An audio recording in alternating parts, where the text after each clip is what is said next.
আসসালামু আলাইকুম দর্শক বন্ধুরা, সবাই কেমন আছেন? আশা করছি যে যেখান থেকে দেখছেন অনেক ভালো আছেন। দর্শক বন্ধুরা, বাংলাদেশের মার্কেটে আসতে যাচ্ছে Oppo Reno 12 সিরিজের ফোনগুলো। আর এই সিরিজে থাকছে Oppo Reno 12 এবং Oppo Reno 12 Pro এবং আরও থাকছে Oppo Reno 12F। Oppo Reno 12F already বাংলাদেশের মার্কেটে লঞ্চ হয়েছে। আর দেশের বাজারে এই ফোনটির প্রাইস রাখা হয়েছে 34,990 টাকা। তবে এবার বাংলাদেশের মার্কেটে আসছে Oppo Reno 12 Pro। আর আজকের ভিডিওতে আমরা Oppo Reno 12 Pro এই ফোনটি নিয়ে বিস্তারিত আলোচনা করব। ফোনটি ইতিমধ্যে গ্লোবাল মার্কেটে বিভিন্ন দেশে লঞ্চ হয়েছে, যেমন পাশের দেশ ইন্ডিয়ান মার্কেটেও গতকালই ফোনটি লঞ্চ হয়েছে।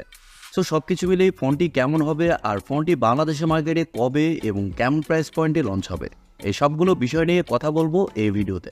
সো পুরো ভিডিওটি মনোযোগ সহকারে দেখবেন আর ভিডিওটি ভালো লাগলে ভিডিওতে একটি লাইক দিবেন। প্রথমে যদি আমরা এই ফোনটির ডিজাইন এবং বিল্ড কোয়ালিটি নিয়ে কথা বলি, তাহলে এই ফোনটির ডিজাইন খুবই সুন্দর করা হয়েছে। আর Oppo তাদের রেনো সিরিজের ফোনগুলোর ডিজাইন সবসময় সুন্দর করার চেষ্টা করে, এই ফোনটিও তার ব্যতিক্রম না। ফোনটির ব্যাক সাইড এবং ফ্রেমে থাকছে প্লাস্টিক, আর ফোনটির থিকনেস করা হয়েছে 7.4 মিলিমিটার এবং ওজন করা হয়েছে মাত্র 180 গ্রাম। তার মানে বুঝতেই পারছেন এই ফোনটি যথেষ্ট স্লিম এবং লাইট ওয়েট। আর ভালো ব্যাপার হচ্ছে এই ফোনে থাকছে IP65 dust and water resistant এবং পোর্টস অ্যান্ড বাটন হিসেবে থাকছে টাইপ-সি পোর্ট, এয়ার ব্লাস্টার ইত্যাদি। তবে ফোনটিতে ব্যবহার করা হয়েছে হাইব্রিড সিম কার্ড স্লট। এর কারণে ফোনটিতে আপনারা একটি সিম কার্ডের পাশাপাশি একটি মাইক্রোএসডি কার্ড ব্যবহারের সুযোগ পাচ্ছেন।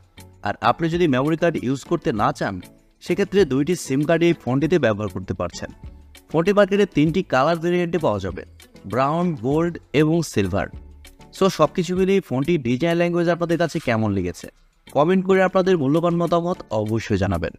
ফোনটির ডিসপ্লে নিয়ে কথা বলতে গেলে এই ফোনে থাকছে 6.7 ইঞ্চের একটি অ্যামোলেড প্যানেল, যা ফুল এইচডি প্লাসের একটি ডিসপ্লে। আর এর রেজলিউশন হিসেবে থাকছে 1080x2412 পিক্সেল এবং আরও থাকছে 120 Hz এর রিফ্রেশ রেট এবং HDR10+ সাপোর্ট। তবে ভালো ব্যাপার হচ্ছে ডিসপ্লেতে ব্যবহার করা হয়েছে 1200 নিটস পিক ব্রাইটনেস এবং আরও থাকছে 394 ppi ডেনসিটি। সাথে ডিসপ্লের প্রোটেকশন হিসেবে থাকছে কর্নিং গরিলা গ্লাস ভেক্টাস 2, মানে সর্বোচ্চ প্রোটেকশন। আর ফুল এইচডি প্লাসের অ্যামোলেড ডিসপ্লে হওয়ার কারণে ডিসপ্লের কালার কোয়ালিটিও খুবই ভালো হবে। আর যেহেতু 1200 নিটস থাকছে, সেহেতু ডিসপ্লের ব্রাইটনেসও যথেষ্ট ভালো হবে। ওভারঅল Oppo এই ফোনটিতে ভালো ডিসপ্লে প্রোভাইড করেছে। তবে ফোনটির প্রাইস অনুযায়ী ফোনটিতে 2K ডিসপ্লে ব্যবহার করার প্রয়োজন ছিল, এই বিষয়টি বলতেই হবে। আর এই ডিসপ্লেতে ব্যবহার করা হয়েছে ইন ডিসপ্লে ফিঙ্গারপ্রিন্ট সেন্সর, যা খুবই ফাস্ট এবং অ্যাকুরেট। ফোনটির সফটওয়্যার এবং পারফরমেন্স নিয়ে কথা বলতে গেলে এই ফোনে থাকছে Android 14, যার ব্যাকএন্ডে থাকছে ColorOS 14.1। আর ফোনটিতে চিপসেট হিসেবে থাকছে MediaTek Dimensity 7300 এনার্জি চিপসেট, যা 4 ন্যানোমিটার আর্কিটেকচারে তৈরি করা এবং জিপিইউ হিসেবে থাকছে Mali G615 MC2। দর্শক বন্ধুরা, MediaTek Dimensity 7300 এনার্জি চিপসেটটা মোটামুটি ভালো একটি চিপসেট। আর এই চিপসেটের আন্তত স্কোর 7 লাখেরও উপরে। আর এর কারণে যে কোনো হাই লেভেলের গেমস এই ফোনটিতে খুবই ভালোভাবে প্লে করতে পারবেন। গেম প্লে করার সময় কোনো ধরনের ল্যাগ বা ফ্রেম ড্রপ ফিল করবেন না। আর এছাড়াও মাল্টিটাস্কিং সহ অন্যান্য কাজও এই ফোনটিতে খুবই ভালোভাবে করতে পারবেন। তবে একটি কথা না বললে না, এই ফোনটি পারফরমেন্স সেন্ট্রিক ফোন না, এই ফোনটিকে বলতে পারেন ক্যামেরা সেন্ট্রিক ফোন। ক্যামেরার বিষয়ে একটু পরে কথা বলছি। ফোনটি 2টি ভেরিয়েন্টে লঞ্চ হয়েছে, 12GB RAM 256GB ROM এবং 12GB RAM 512GB ROM, যার স্টোরেজ টাইপ হিসেবে থাকছে UFS 3.1।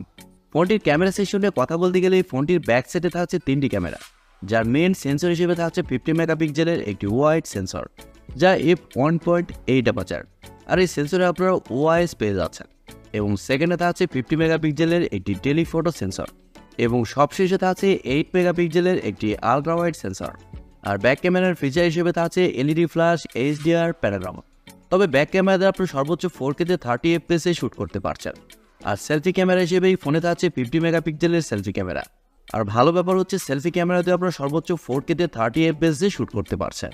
আর ক্যামেরার সবচেয়ে ভালো লাগার মতো বিষয় হচ্ছে এই ফোনটির ক্যামেরাতে বিভিন্ন AI ফিচার অ্যাড করা হয়েছে। এর কারণে ক্যামেরা পারফরমেন্স আরও অনেক বেটার হয়েছে। আর ফোনটির আরেকটি ফিচার সম্পর্কে না বললেই না, এই ফোনে থাকছে বিকন লিঙ্ক কলিং। এর মাধ্যমে আপনারা সিম ছাড়াও কলিং করতে পারবেন। 30 থেকে 40 মিটারের মধ্যে ব্লুটুথের মাধ্যমে আপনারা কলিং করতে পারবেন, তাও আবার সিম ছাড়া। এই ফিচারটি অবশ্যই ভালো লাগার মতো। যাই হোক, এই ফোনে আরও থাকছে ওয়াইফাই, ব্লুটুথ, GPS, NFC-র মতো আরও অনেক ফিচার এবং USB-তে থাকছে USB Type-C 2.0।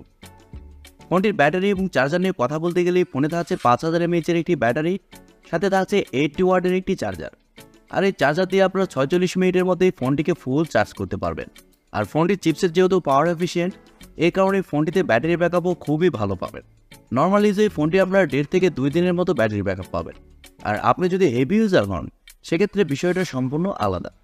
এবারে কথা হচ্ছে বাংলাদেশের মার্কেটে এই ফোনটি কবে আসছে। দর্শক বন্ধুরা, এই ফোনটি বাংলাদেশের মার্কেটে আগামী মাসের শুরুর দিকে অফিসিয়ালি আসতে পারে। আর দেশের বাজারে এই ফোনটির প্রাইস হতে পারে 50 থেকে 60,000 টাকা। যেহেতু ইন্ডিয়ান মার্কেটে এই ফোনটির প্রাইস মোটামুটি ভালোই রাখা হয়েছে, 37,000 রুপির মতো। সো সেই হিসেবে বিবেচনা করলে বাংলাদেশের মার্কেটে এই ফোনটি 60,000 টাকা হতেই পারে। এবার আসলে আমাদের দেখার পালা, অপ্পো এই ফোনটির প্রাইস বাংলাদেশের মার্কেটে কেমন রাখে।